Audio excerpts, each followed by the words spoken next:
Hello and welcome to Property Question Time. This is the programme where you can have all your property related questions answered by our team of property experts. I'm Stephen Galpin and joining me today are John Howard. John, welcome to you. Property developer, public speaker and author. Thank you. Okay, next to you is Ranjan Bhattacharya, property entrepreneur and mentor. Welcome. Thank you. John, your second question. Yes. I live in a fairly modern block of apartments in central London. However, I'm becoming increasingly worried about the year-on-year escalation of the service charges. I've looked at the managing agent's report and their accounts, and nothing seems to be unreasonable, but it's just getting higher and higher. I'm worried that eventually it'll affect the saleability of my property. Any advice, please? Well, the answer is it will do.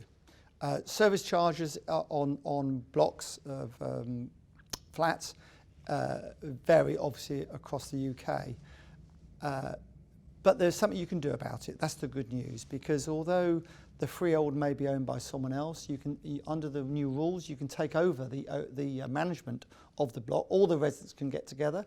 If 50% or more agree, they can take over the management themselves, appoint a different property manager, or they can buy the freehold if they wish. If they all get together and over 50% vote, they can take over the freehold, buy the freehold and manage it again themselves. So there's something, this government has helped that situation, because they realise that in certain cases this has happened. And in fact, personally, I've had a freehold block in Norwich taken off me, which is rather annoying because we did manage it well, but the residents decided they wanted to do it and could do it better, and they bought it off us via we had to negotiate, but they bought it off us. John, I'm going to interject here before I can see Ranjan's wanting to come in on this one, but just before you do, I'm just looking out of the window here at a particular building that's got multiple of floors. I think we know someone who lives in there, don't we? Probably about 600-700 apartments in there, Yes. Swimming pool, Yes. gymnasium,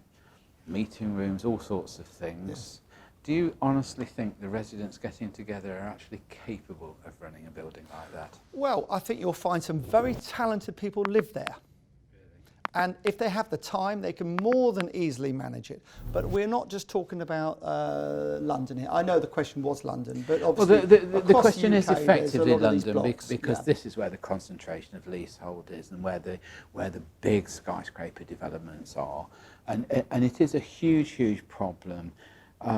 It's a problem elsewhere as well, at a lower level, in terms of service charge, and it's all relevant to how much the property is worth. I think the important thing is when you're buying in any of these buildings, you've got to accept that if you've got all these fancy facilities, they're just going to cost more and more and more. I think you make a valid point, but it's relevant more for larger buildings. I think when you've got under 20 units in a block, if people go to self-manage, they can probably do it by committee and all of that. It becomes over a certain number of units, and the more shared facilities there are, it becomes very difficult unless they employ a managing agent. Exactly, they employ a managing agent. Most people still employ managing agents, and there have been freeholders who have sold off all the flats and then retained the management or own the freehold and they have been clever in the past and tried to jack up the insurance and maintenance and so on.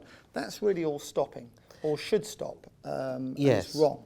But people should look at the questioner asked about central London, and we have a freehold management company, manage some blocks within the congestion charge zone and outside.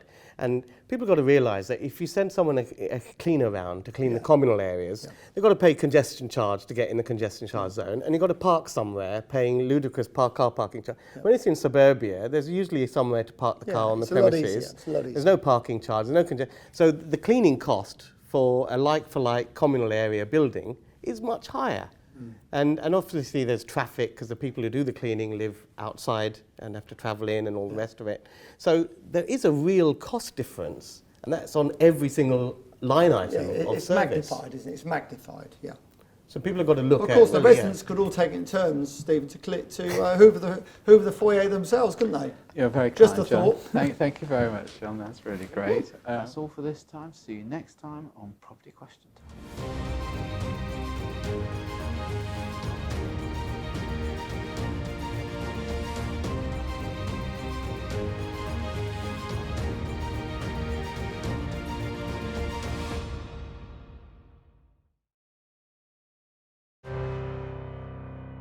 If you enjoyed this video, hit the like button. If you're not a subscriber, what are you waiting for? Subscribe, hit the bell icon. As soon as we upload, we'll let you know.